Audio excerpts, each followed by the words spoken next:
Should Russia pay for the war in Ukraine? And if so, how? Russia's invasion of Ukraine has caused devastation. On top of the enormous loss of life, entire towns and cities have been laid waste, and the Ukrainian economy has been shattered. All the while, billions have been spent fighting off the attack. All this has led to widespread calls for Russia to pay compensation for the damage it's inflicted. But is this really a viable idea? And more to the point, is confiscating Russian assets abroad really the best way to do it? Hello and welcome. If you're new to the channel, my name is James Kerr-Lindsay, and here I take an informed look at international relations, conflict, security and statehood. The concept of war reparations has a long history stretching back to ancient times. However, in modern international relations, the most famous example was the decision to force Germany to pay reparations after the First World War. This amounted to $500 billion in today's terms. Moreover, Germany was also forced to pay up after the Second World War, including more than $90 billion in compensation to Holocaust survivors. But the question of reparations has again come to the fore with Russia's invasion of Ukraine. As the war continues, many insist that Moscow must pay for the damage that it's done.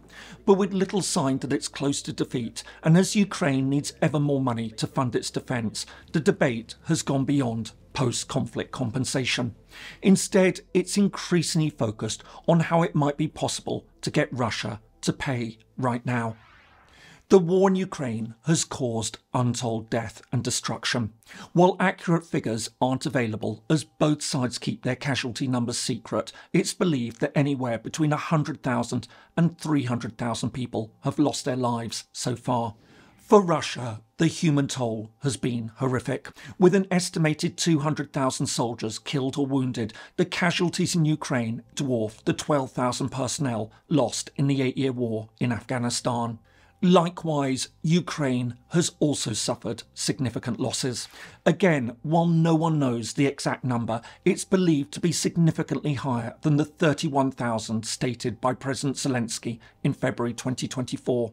In addition, UN figures show that over 10,000 civilians have been killed.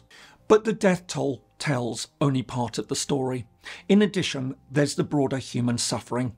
Hundreds of thousands more have been wounded, many with life-changing injuries, and countless families deal with the loss of loved ones. However, as well as the devastating human costs of the conflict, there have also been profound economic consequences. The damage to buildings and infrastructure has been enormous. As well as destroyed houses, schools, hospitals, apartment blocks, roads and factories across Ukraine, entire towns, villages and even cities have been flattened. Then there's the damage to the Ukrainian economy. In the first year of the war, estimates suggest that it lost 30% of its gross domestic product, wiping out 15 years of economic progress. Meanwhile, even if the war stops tomorrow, and even under the most optimistic scenario, it's expected to take until 2030 before the country returns to its 2021 levels. In reality, most expect that the recovery process will in fact take a lot longer. Then there's the financial burden of fighting the Russian invasion. In addition to personnel costs, this includes purchasing arms and ammunition. In the first year of the war, it's believed that Ukraine spent $65 billion, almost 60% of total government spending, on defence. It's also cost many other countries. Ukraine has received vast amounts of military and financial support from over 40 states, including the United States, Britain and members of the European Union.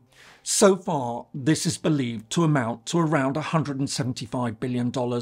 Looking ahead, it's set to rise to $250 billion by the end of 2024. Overall, the economic effects of the war have been staggering, and all this is set to grow massively once the fighting ends. A report produced in early 2024 estimated that the total cost of reconstruction and recovery would be around $490 billion. Given the scale of the destruction, there's now a widespread view that Russia must pay for the damage it's done. However, calls for reparations go well beyond economic arguments. There are also broader legal and political reasons to make Moscow pay. For a start, supporters argue that it's about justice and holding Russia accountable for its actions. Having started a war of aggression, Moscow must accept that there are now severe consequences to this decision. Reparations are an important way to punish Russia for its actions. Secondly, Moscow also has a moral responsibility to help those who are paying a heavy, often lifelong price for what it did. Reparations will provide much needed compensation for the families of the dead, those who lost homes and livelihoods, and those facing the long-term costs of health and social care because of their injuries.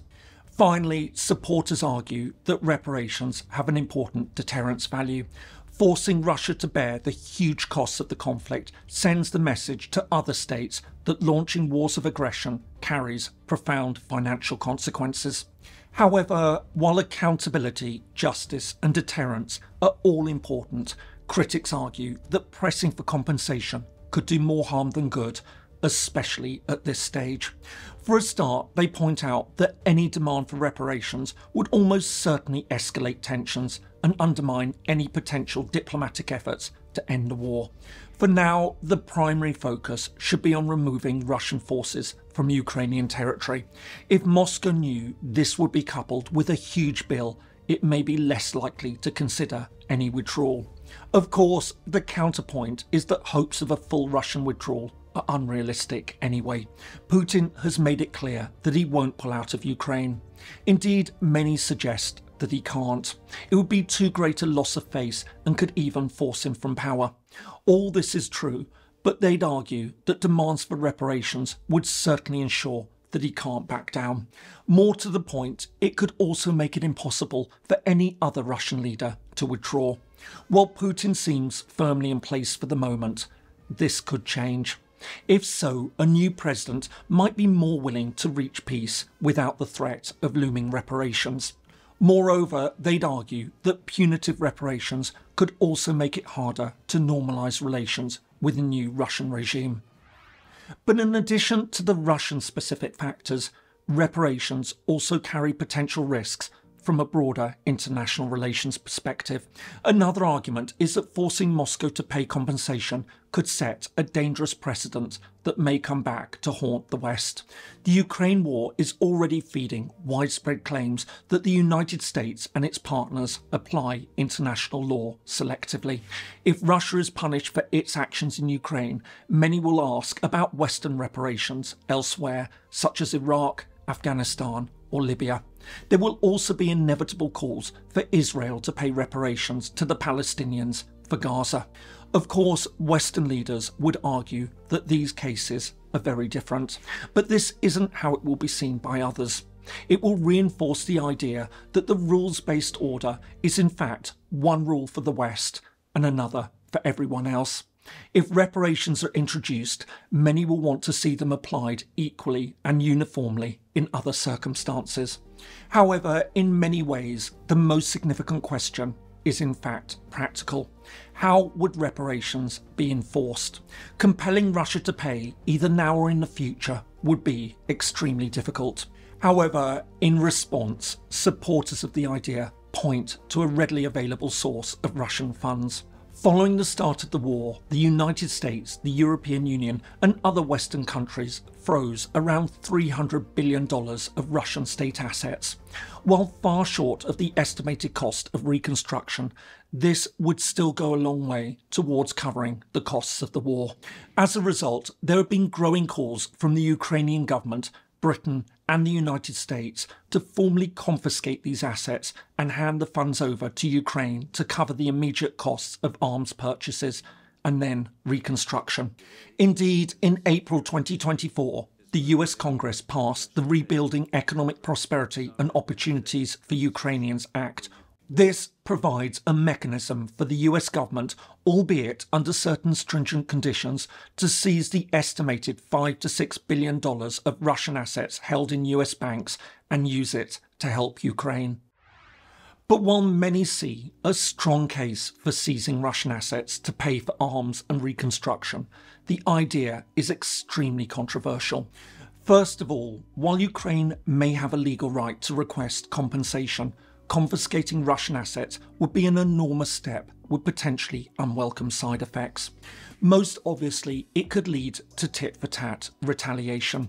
If Western states start to seize Russian funds, Moscow may retaliate by seizing frozen Western assets and investments that it holds. Although it's not entirely clear how much this comes to, there are suggestions that this could also run into the hundreds of billions of dollars. Moreover, as it's believed that much of this belongs to European companies, this would also explain the strong EU opposition to the idea of confiscating Russian assets. But the problems stretch far beyond immediate retaliation. Any decision to confiscate assets could set a worrying precedent for others to follow in the future. Moreover, it could have deeper economic implications for the West. Investor confidence in the United States and the EU is underpinned by the understanding that assets are secure. If Russian assets are seized, others may worry that they too could face the same treatment in the future. This would explain reports that many countries, including Saudi Arabia and China, have lobbied hard against Russian asset seizures. Meanwhile, Moscow could even try to take the matter before the International Court of Justice, the world's highest legal body. While Russia, like the United States, doesn't accept the ICJ's compulsory jurisdiction, it could ask the UN General Assembly to request an advisory opinion from the court on the matter. While most countries have condemned Russia's invasion and could well be sympathetic to the idea of reparations, many would also be extremely nervous about opening up a general right to seize assets. This could potentially hand Russia a diplomatic victory, especially if the court were then to rule in its favour. Lastly, it could also disrupt peace efforts. As pointed out, if Russian assets have been confiscated and used, it removes a further incentive for Moscow to talk. For all these reasons, while the general principle of reparations might be widely favoured, the idea of confiscating Russian assets is still strongly opposed by many policymakers, especially in Europe. As Christine Lagarde, the president of the European Central Bank and a former president of the International Monetary Fund, put it, such a move would undermine the international rule of law with potentially serious consequences. However, all this doesn't mean that the assets can't be used at all. While the argument for confiscating them may have been pushed into the background, at least for now, Western countries have in fact now agreed to another option. Rather than seize the assets, EU members and G7 leaders have agreed to ring-fence the estimated $3 billion a year they generate through interest or profit. Under a recently unveiled plan, this money will instead be used to offset the interest payments on a $50 billion loan to Ukraine. Although this falls far short of what Ukraine would like and has been condemned by Russia as banditry, many see it as a sensible compromise, at least for now. But as the war in Ukraine drags on, many will want to know whether Russia will ever be forced to pay for the devastation that it's caused, and if so, how this will be done. I hope you found that interesting. If so, here are some more videos that you might find useful. And please don't forget to give the video a like or subscribe to the channel if you haven't done so already. Thanks so much for watching, and see you in the next video.